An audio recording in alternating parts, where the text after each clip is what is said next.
Bonjour, on est le 1er juillet 2020, mercredi 1er juillet 2020, avec une journée de ce 1er juillet qui est très humide, très humide. On a eu de fortes pluies et l'ambiance est à l'humidité.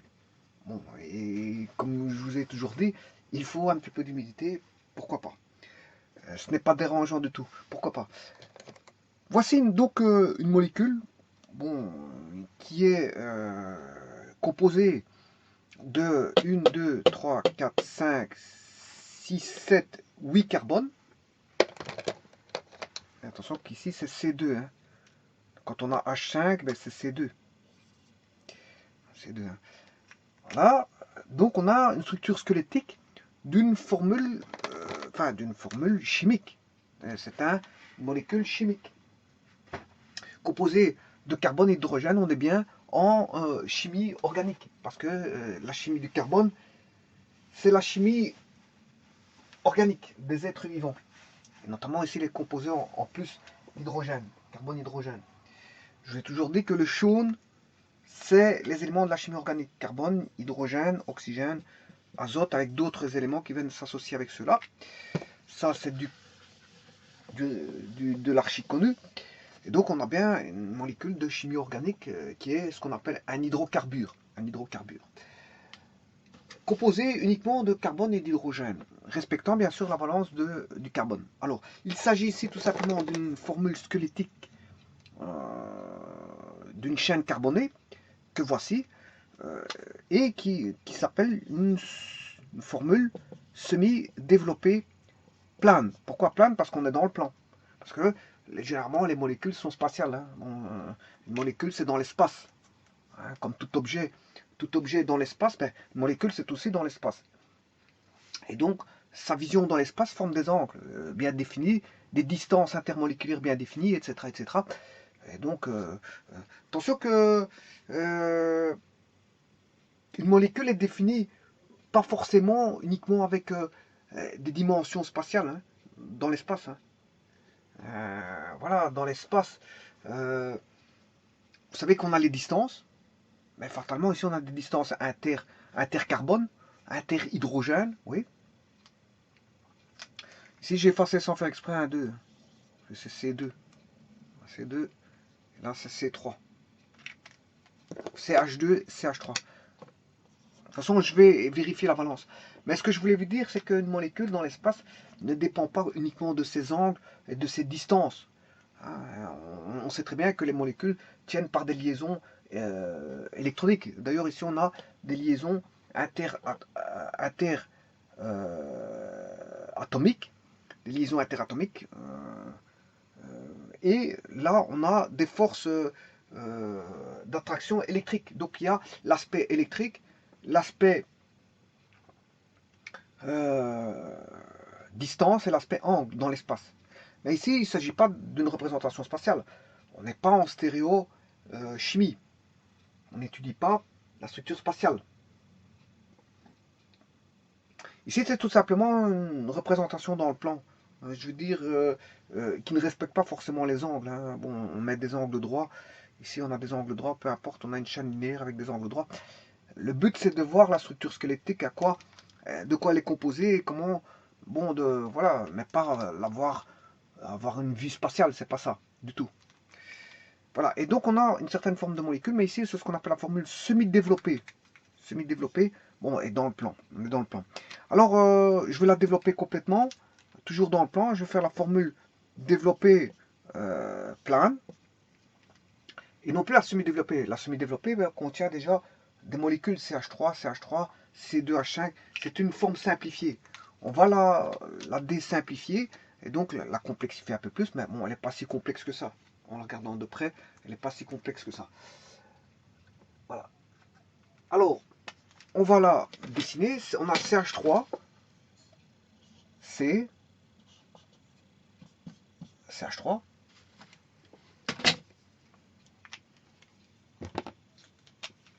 Ensuite, suivi de CH2. Donc on a CH3, suivi de CH2, suivi d'un carbone qui va te relier Ah, un radical, maintenant vous commencez à connaître, ceci c'est un radical méthyle et un radical éthyle. Attention, ceci c'est un radical méthyle, alors que celui-ci c'est un radical éthyle. Bon, la différence entre les deux mots, ben, il y a un M en plus ici par rapport à ici. CH3 a un M en plus. Donc, le carbone suivant est lié à un radical méthyle, alors que bon, là, on a de l'éthyle, un radical éthyle. Ensuite, on a du C2H2 et CH3. CH2 et du CH3. Bon. Une écriture comme ça se suffirait, mais je peux compléter par les hydrogènes, ça change pas grand-chose. Hein. On sait bien que les hydrogènes sont là. CH2, CH3, CH3, CH2, CH3, CH3, CH2, voilà. Et CH3, voilà la formule développée plane. La formule développée, c'est facile à développer complètement.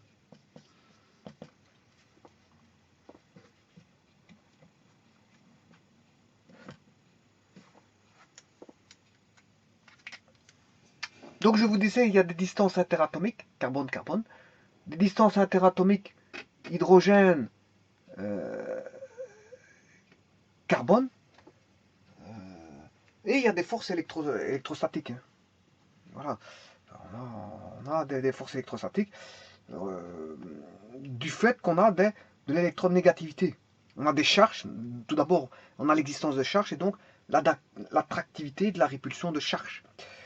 Et là, on sait bien que le carbone a une électronégativité de 2,55, alors que l'hydrogène c'est 2,2, ce qui veut dire qu'on a une différence d'électronégativité de 0,3, et donc si on a affaire à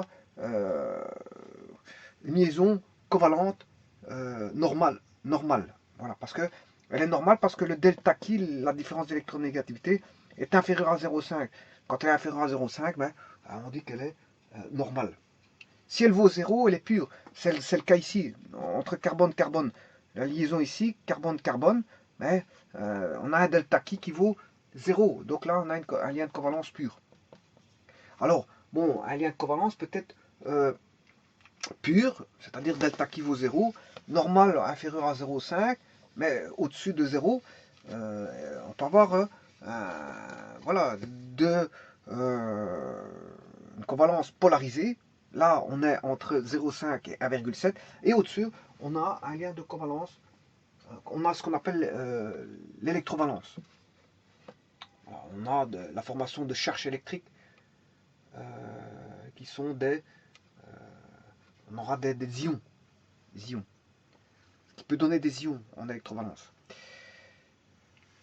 Alors, donc on a toute une panoplie ici, donc vous voyez, là on a un lien de covalence normal, lien de covalence normal, lien de covalence normal, lien de covalence normal, carbone-hydrogène, lien de covalence normal, carbone-hydrogène. Partout où vous avez du carbone-hydrogène, vous avez un lien de covalence normal. Voilà. Lien de covalence normal, lien de covalence normal, lien de covalence normal, entre carbone et hydrogène. Maintenant, entre carbone-carbone, ben, vous avez des liens de covalence purs. Carbone-carbone, carbone-carbone, carbone-carbone, carbone-carbone, carbone-carbone, carbone-carbone. Bon.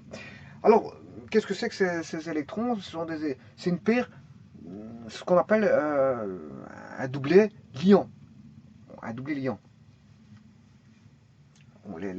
Les deux électrons sont liés par une liaison covalente normale. Donc on a une liaison. Ceci étant dit, on va établir la formule brute de la molécule. Mais la formule brute, je peux la définir par rapport à la formule développée plane ou directement par rapport à la formule semi-développée. Donc on a du carbone et de l'hydrogène, tout simplement. On n'a que du carbone et de l'hydrogène. Mais combien de carbone? Donc maintenant, je suis en train de faire la formule brute. Hein. Carbone, on en a 1, 2, 3, 4, 5, 6, 7. Je recommence. 1, 2, 3, 4, 5, 6, 7, 8. On a 8 carbone. Combien d'hydrogène? 3, 4, 5. 3, 4, 5, 3, 5.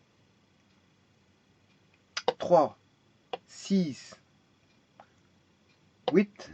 8 et 5. 13, 14, 15, 15, c'est 8H18. Bon, ça pourrait ressembler à de l'essence. L'octane. Ça pourrait ressembler à de l'essence, l'octane, mais voilà, c'est tout simplement...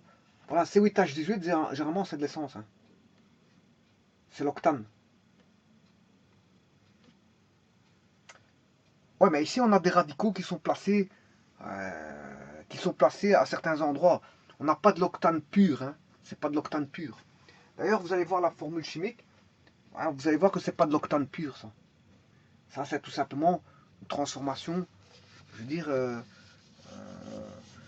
d'une molécule qui va donner, et justement, c'est la nomenclature de l'IUPAC, l'Union internationale, International Union of Pure Applied Chemistry, ou si vous voulez en français, l'Union internationale de chimie pure et appliquée, UICPA, voilà, ça c'est en français, ça c'est en anglais. Oui, j'ai une petite remarque à faire. Si vous voyez maintenant éthyle, j'ai écrit éthyle sans E, mais c'est au niveau international anglo-saxon. Hein. Parce qu'en français, éthyle ça prend un E. Éthyle. Alors, au niveau international, donc plutôt basé sur l'anglo-saxon, on a la position du radical. Position du radical. Ensuite, on met les radicaux, où ils sont placés. Hein, position du radical ou le radical. Et ensuite, on met voilà, l'alcane. Parce qu'ici, il s'agit d'un alcane. Hein, je vous le dis tout de suite. Il s'agit d'un alcane. Mais en français, on aura le radical, la position du radical et bien sûr l'alcane. Vous voyez qu'il y a une petite différence. Et en plus de ça, les radicaux, c'est sans E. Au niveau international. Et en français, il y a un E. Donc, par confondre, quand j'ai écrit sans E, vous comprendrez que c'est au niveau international. Donc, de manière anglo-saxonne. Alors, voyons voir. Ici, on a toute une chaîne à liaison sigma. Voilà, on a une simple liaison, une simple liaison, une simple liaison, une simple liaison, une simple liaison. On n'a que des simples liaisons. Donc quand on n'a que des simples liaisons, c'est ce qu'on a affaire à un alcane. Hein. On a, si vous voulez, zéro insaturation. Voilà, on a zéro insaturation. Alors je pourrais calculer ça. Hein, je vous ai dit que c'est C8H18.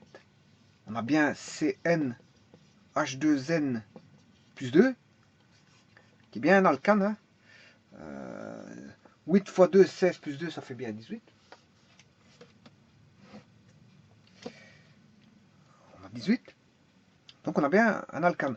Maintenant, c'est un alcane un peu spécifique. On a fait des ramifications avec des radicaux éthyle et méthyle. Bon. Mais avant toute chose, celui-ci c'est un carbone primaire. Parce que vous faites 4 moins 1. Il y a 3 hydrogènes. 4 moins 3, ce qui fait 1. 4 moins 3, ce qui fait 1. 1. Vous faites le complément de 3. Le complément à 4 de 3, eh bien ça fait 1.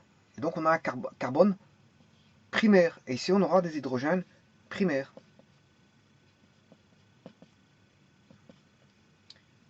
Là, ici on a un carbone relié à 2 hydrogènes. Donc on a un carbone. secondaires. On a des hydrogènes secondaires. Hydrogène secondaire. Alors, là, on a un carbone lié à 3 hydrogènes. On a un carbone primaire. Hydrogène primaire. Hydrogène primaire. Hydrogène primaire. Ici, on a c'est un carbone ici quaternaire. Quaternaire, c'est-à-dire tous les carbones liés par ces 4 valences à 4 atomes de carbone. Il n'existe pas ici d'hydrogène. Hein. On a un carbone, celui-ci possède un carbone à gauche, un carbone à droite, un carbone au-dessus, un carbone en dessous. Il n'y a pas d'hydrogène. C'est un carbone quaternaire.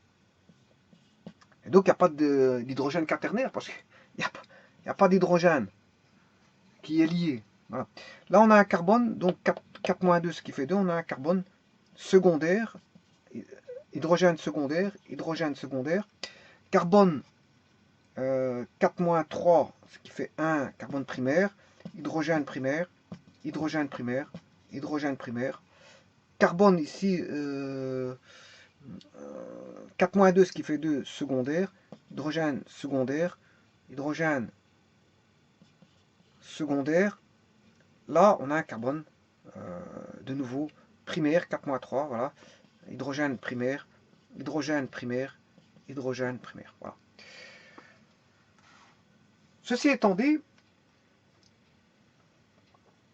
la formule brute donne de l'octane. Oui, mais en fait, c'est une forme ramifiée. Bon, tout d'abord, on va calculer le nombre d'insaturations. On voit tout de suite qu'il n'y a aucune insaturation. Hein. On voit tout de suite qu'il n'y en a aucune. Mais je vais quand même calculer le nombre d'insaturations. N, c'est 2 fois le nombre de carbone, plus 2 moins le nombre d'hydrogène, le tout sur 2. Alors, le carbone, il y en a 8. 8 fois 2, 16, plus 2, ce qui fait 18. 18 moins 8. Les hydrogènes, il y en a 18, hein, je m'excuse. Voilà. 18 moins 18, divisé par 2, ce qui fait 0. On aura 0 insaturation. Donc on n'a pas de double liaison, si vous voulez. Donc on a affaire à ce qu'on appelle un alcane. Alors, maintenant, si vous voulez un peu plus de détails là-dessus, donc qu'est-ce que c'est qu'un hydrocarbure? Tout d'abord, c'est une substance organique formée exclusivement de 2 espèces d'atomes. Exclusivement, hein, le carbone et l'hydrogène. Alors, pourquoi dit-on qu'il est saturé? Si vous voulez, les atomes de carbone constituent le squelette de toute molécule organique. Ça, vous le savez très bien. D'ailleurs, je viens de le faire maintenant. Aussi bien en formule semi-développée plane qu'en formule développée plane. Et vous avez aussi, en plus de ça, la formule brute, C8H18 là. Et en fait, dans cette structure squelettique de chaînes carbonées contenant de l'hydrogène, qui est un squelette de la chimie organique, la tétravalence du carbone permet de former 4 liaisons simples. 4 liaisons simples. Voyons voir si on a bien tout ça. 1, 2, 3, 4 pour celui-ci. 1, 2, 3, 4 pour celui-ci. 1, 2, 3, 4 pour celui-là. 1, 2, 3, 4 pour celui-là. 1, 2, 3, 4 pour celui-là. 1, 2, 3, 4 pour celui-là. 1, 2, 3, 4 pour celui-là. 1, 2, 3, 4 pour celui-là. Ouais. Donc vous voyez qu'ils respectent tous la tétravalence. Ici, on peut le voir par la formule semi-développée plane. 3 plus 1, ça fait 4. On a bien la tétravalence. On a 2 hydrogènes. Ouais, l'hydrogène, il est monovalent. Hein, je vous le dis tout de suite. Hein. Ouais, donc, on sait. Là, donc, l'hydrogène est monovalent. Il y en a 2, ce qui fait 2 liens à liaison vers le carbone ici. Mais comme il y a 2 liaisons ici, ça fait 4. Là, il y a 3 liaisons avec l'hydrogène. Ouais, mais il y a cette liaison-là, ça fait 4. Là, il n'y a aucune liaison avec les hydrogènes parce qu'ils sont tous reliés à des carbones. C'est un carbone quaternaire. Là, on a un carbone qui est lié avec 3 hydrogènes. Donc, on a 3 hydrogènes qui forment une liaison monovalente. Mais il y a encore une liaison monovalente ici, ça fait 4. Au total, ça fait 4. Ici, on a un carbone lié à deux hydrogènes, donc on a de la bivalence, qui lie les deux hydrogènes, mais on a encore une bivalence ici pour donner une tétravalence du carbone. Une valence ici, et deux autres qui sont comme ça fait que, voilà. Et vous pouvez constater que pour les deux carbones qui sont là, mais effectivement, ils auront pour chacun des carbones leur tétravalence. Donc le carbone est assurément tétravalent. Alors, donc les alcanes sont des hydrocarbures qui ne contiennent aucune insaturation, et donc on dira que c'est un hydrocarbure saturé. Les saturés.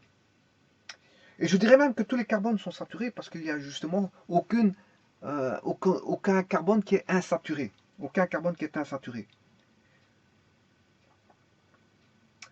Donc, dans les hydrocarbures saturés, si vous voulez, les atomes de carbone sont enchaînés les uns aux autres par des liaisons simples. Hein, comme vous pouvez voir, ce sont des liaisons de covalence normales. Alors, chaque atome de carbone engage alors les électrons de valence encore disponibles dans des liaisons avec des atomes d'hydrogène. Et quand il a fait toutes ces liaisons, eh bien, ce qui empêche toute possibilité de liaison supplémentaire. Voilà. Et l'hydrocarbure est dit insaturé. L'hydrocarbure est dit insaturé. Donc, ce qui veut dire qu'il engage toutes ces valences. Toutes ces valences sont engagées dans une liaison avec un atome, si vous voulez. Voilà. Et quand il y a une double liaison,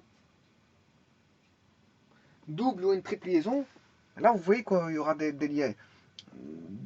Si j'avais mis, par exemple, je prends ce cas de figure-là. Prenons ce cas de figure-là. Si j'avais mis une insaturation ici, là c'est une insaturation. Pourquoi? Parce qu'elle est insaturée. Pourquoi? Parce que là j'aurais plus que CH2 et là CH. Vous voyez, donc ici, on n'a pas engagé le maximum. On n'a pas la saturation des liaisons. Puisque j'ai dû en enlever une ici. Pour en faire une double liaison. Donc j'ai dû pour ça diminuer le nombre d'hydrogènes. Voilà. Maintenant je vais faire le contraire. Je vais saturer les liaisons. Saturer, je vais en mettre un maximum de liaisons. Je peux en mettre maximum 4, puisque le carbone est tétravalent. Mais je rajoute ceci, CH3.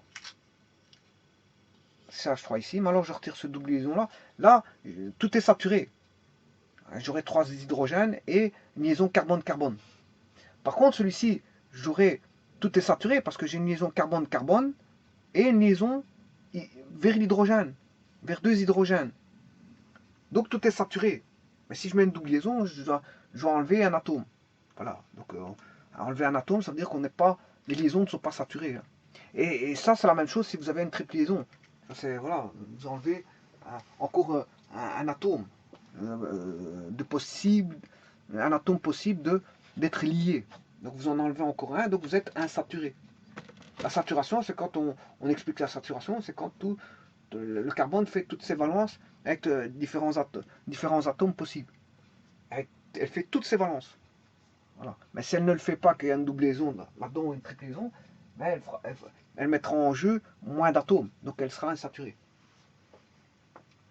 Voilà, donc ce que vous savez, c'est qu'on a affaire à un alcane, voilà, et que j'ai écrit les radicaux méthyle et éthyle de façon internationale. C'est pour ça que je n'ai pas mis de E. Et donc je dois le mettre, si je le mets de manière internationale, je dois le mettre de manière, vous comprendrez, sans E. C'est sans E. Il n'y a pas une erreur. Hein. Il n'y a pas une erreur. Parce que méthyle et éthyle, normalement, il y a un O en français. Voilà. Donc on a affaire à un alcane. Et en plus de ça, c'est une chaîne ouverte. Hein. C'est ce qu'on appelle la chimie des aliphatiques. Parce qu'il existe aussi la chimie aliphatique, c'est la chaîne ouverte.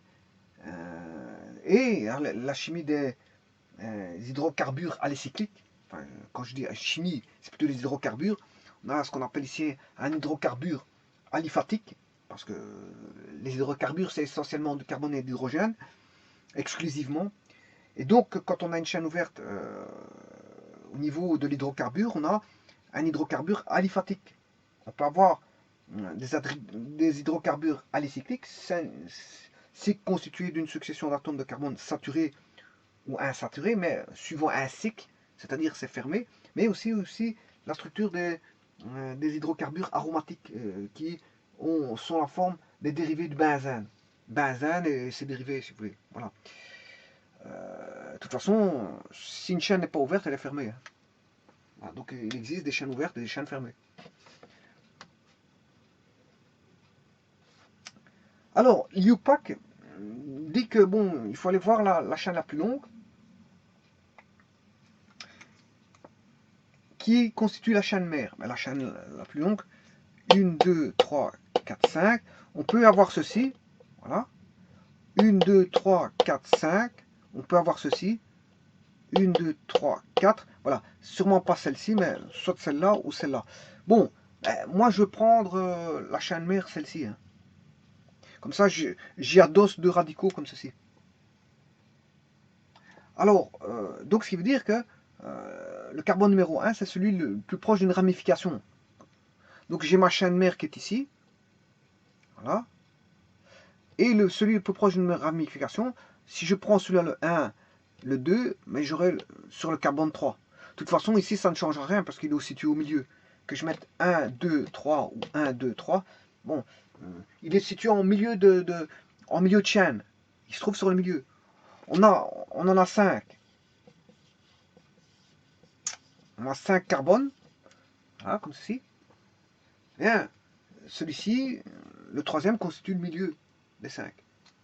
Donc celui-ci sera le 1, 2, 3, ou, si vous voulez, le 1, 2, 3, on a toujours celui-ci qui est le 3. Donc ici, le 3, ça sera 1, 2, 3, 4, 5, ou vous pouvez inverser 1, 2, 3, 4, 5. De toute façon, la ramification, les deux ramifications se trouveront tous les deux sur le 3.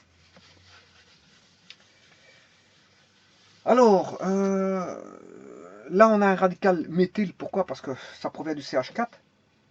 Je vous rappelle que le CH4 c'est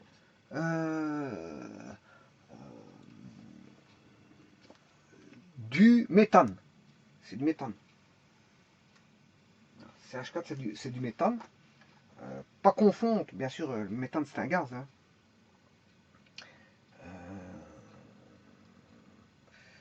Donc c'est le gaz naturel. CH4 c'est du gaz naturel. Hein. C'est le gaz naturel. Alors pas confondre avec le butane. Bon, parce que le butane c'est C4H10. Hein.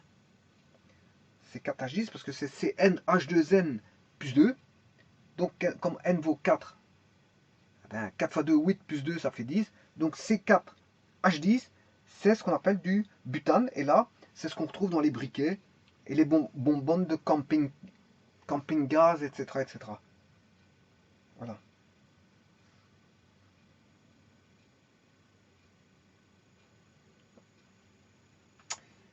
Alors,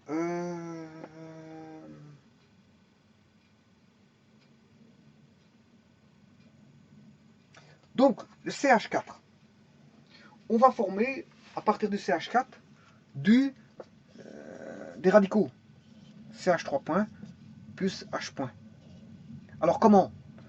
Ben, le CH4 c'est ceci. Alors je vous ai dit qu'ici, la liaison CH est une liaison de covalence normale. Ils partagent un électron, voilà, chacun, en faisant, voilà,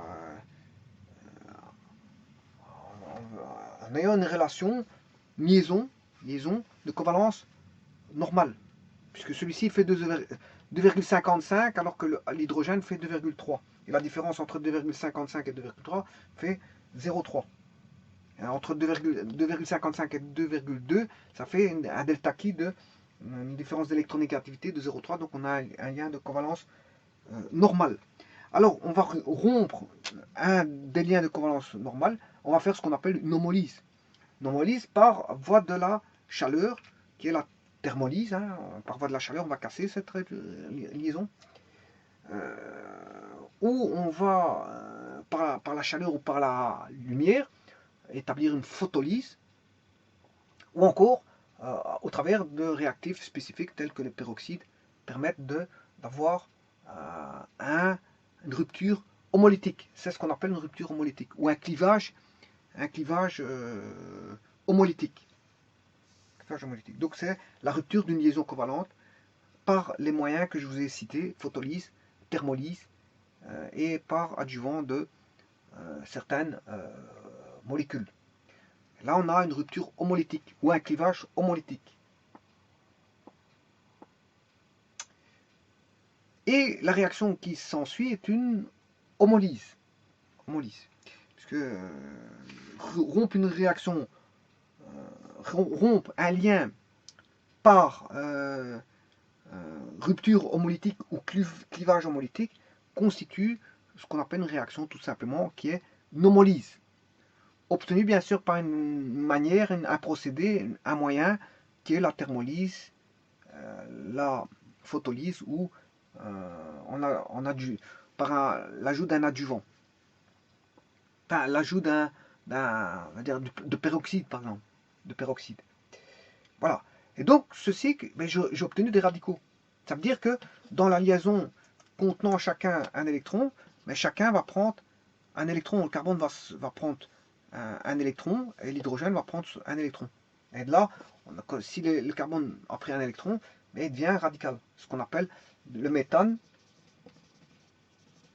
va donner un radical méthyle. Voilà, je le mets en français avec un E. Voilà, méthane va donner du méthyle. Alors, et là, c'est ce qui s'est passé. On a mis un méthyle sur le carbone numéro 3. On a mis un méthyle sur le carbone numéro 3. Bon, et ces réactions comme ceci, comme vous voyez, de radicaux, on le retrouve dans les alkylations.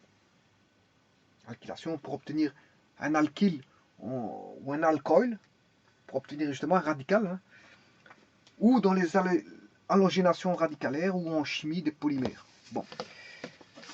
Alors, maintenant on peut faire la même chose avec l'autre. C2H5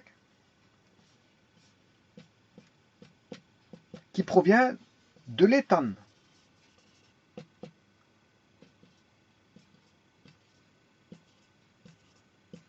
Alors, l'éthane, je peux couper ici. Si je coupe là, j'ai du C2H5 point plus H point. Mais je peux couper ici aussi pour obtenir du CH3 point plus CH3 point. CH3 point plus CH3 point. On peut décomposer en deux manières différentes. Ça dépend de ce que vous faites le clivage homolytique, où va se produire le. Voilà. Mais l'éthane, s'il donne ceci, il va donner de l'éthyle, radical éthyle. Mais s'il donne ceci, il va donner de méthyle. Voilà. Et là, c'est ce qu'on a. On a un radical éthyle. Donc, il est facile maintenant de mettre la nomenclature C8H18, qui n'est pas ici un octane pur. C'est pas un octane pur, puisqu'il est composé de la chaîne mère est composée de 1, 2, 3, 4, 5. C'est un pentane et pas un octane. Avec deux radicaux, bien sûr. Voilà. Parce que le C8H18, l'octane pur, c'est l'octane normal. En fait, c'est l'essence. Alors, l'essence, bien sûr, c'est un mélange de nombreux hydrocarbures de faible masse moléculaire. Voilà. Dont principalement l'octane. Hein. Donc, l'essence, c'est plusieurs hydrocarbures, dont de l'octane. C8H18. Voilà.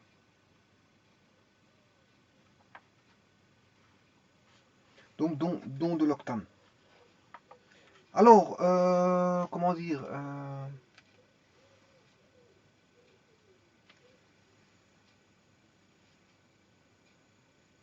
voilà. Ceci étant dit, on peut faire une forme de structure. L'essence est composée donc voilà, de plusieurs composés, dont l'octane. Mais ici, c'est pas de l'octane, c'est pas de l'octane, puisque c'est deux radicaux qui ont été placés au carbone numéro 3 de la chaîne mère. Donc on a la chaîne mère constituée de 1, 2, 3, 4, 5 carbones. Donc on va mettre, c'est du pentane. Pentane. Et on va mettre un radical. Oui, il y a un radical méthyle et éthyle. Vaut mieux les mettre dans l'ordre. Hein. Vous mettez d'abord le méthyle. Voilà, qui est plus petit. Ensuite, vous mettez le plus grand, qui est l'éthyle. Voilà, le plus petit en carbone, plus petite chaîne carbonée, c'est le méthyle, et la plus grande chaîne carbonée, c'est l'éthyle. Donc c'est le méthyle, éthyle, sans E. Pourquoi? Parce que, donc si je le mets sans E, je vais mettre les positions avant. Alors le méthyle étant 3, c'est 3, méthyle. Voilà. 3, éthyle. Vous pouvez mettre des tirets, hein. Bon, ça, 3 méthyle, bon, que vous mettez des tirets, 3 éthyle, pentane. Voilà. Maintenant, faisons-le en français, ben, c'est la même chose. Méthyle, éthyle, pentane. Ben là, la position n'est pas avant, elle est après. Méthyle, il y a un méthyle en 3 et un éthyle en 3. C'est vrai qu'ici,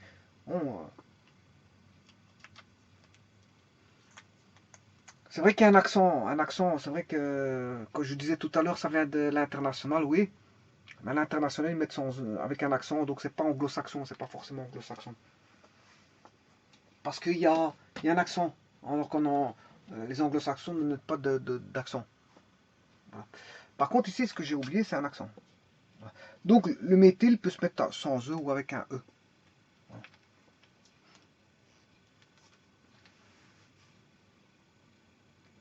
Là, il est purement en français. Hein. Méthyle, là, c'est vraiment en français. Méthyle 3, éthyle 3 pentane. Par contre, là, bon, il manque un E.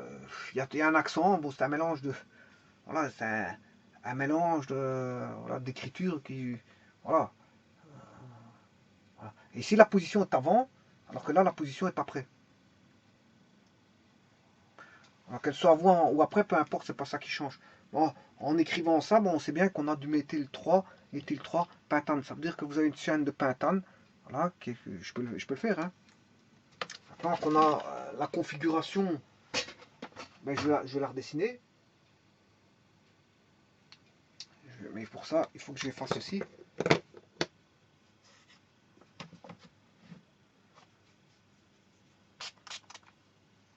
Vous allez voir qu'il est simple ayant la structure, ayant le nom.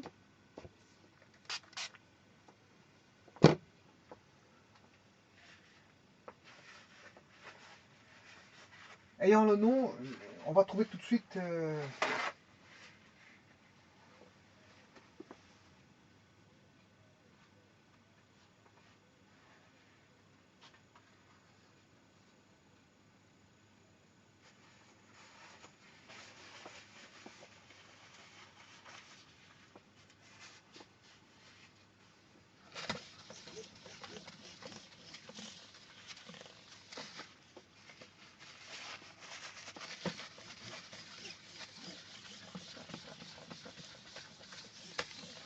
bon.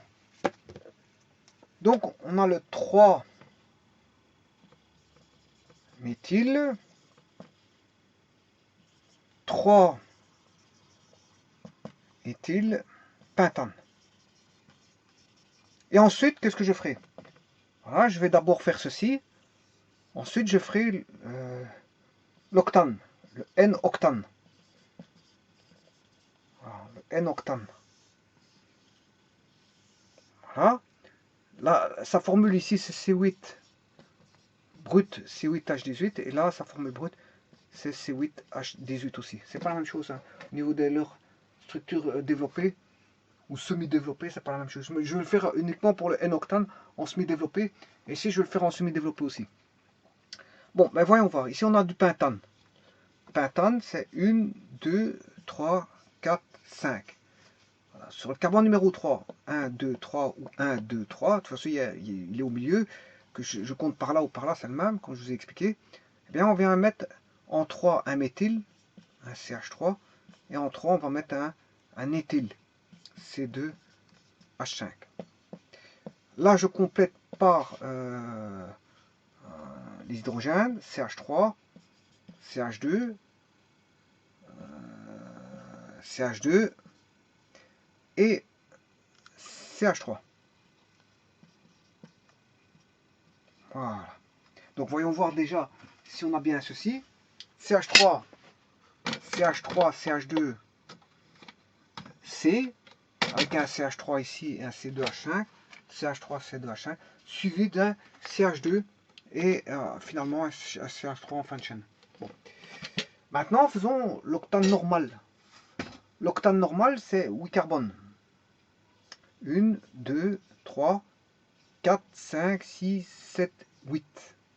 Là, on a du CH3. Là, on a du CH2, CH2, CH2, CH2, CH2, CH2 et CH3. Les extrémités sont CH3.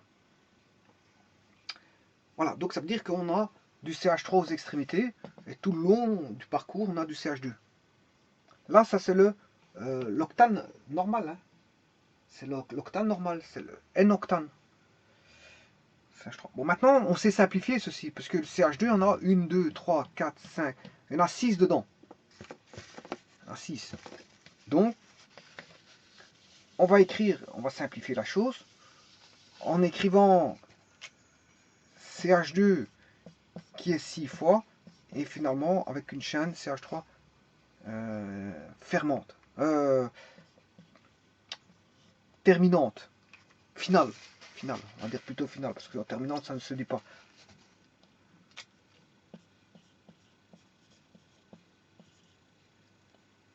Voilà, donc.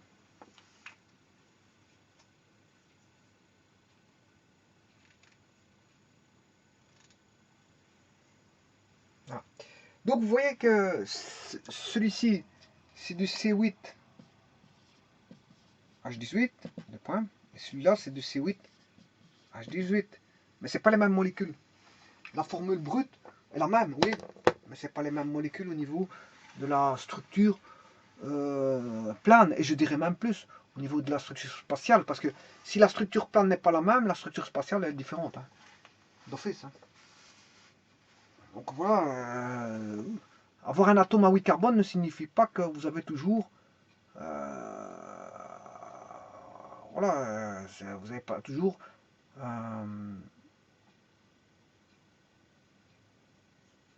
on a des radicaux méthyl, s'il vous plaît. On a placé des radicaux méthyl ici. Et éthyl et méthyl au carbone numéro 3.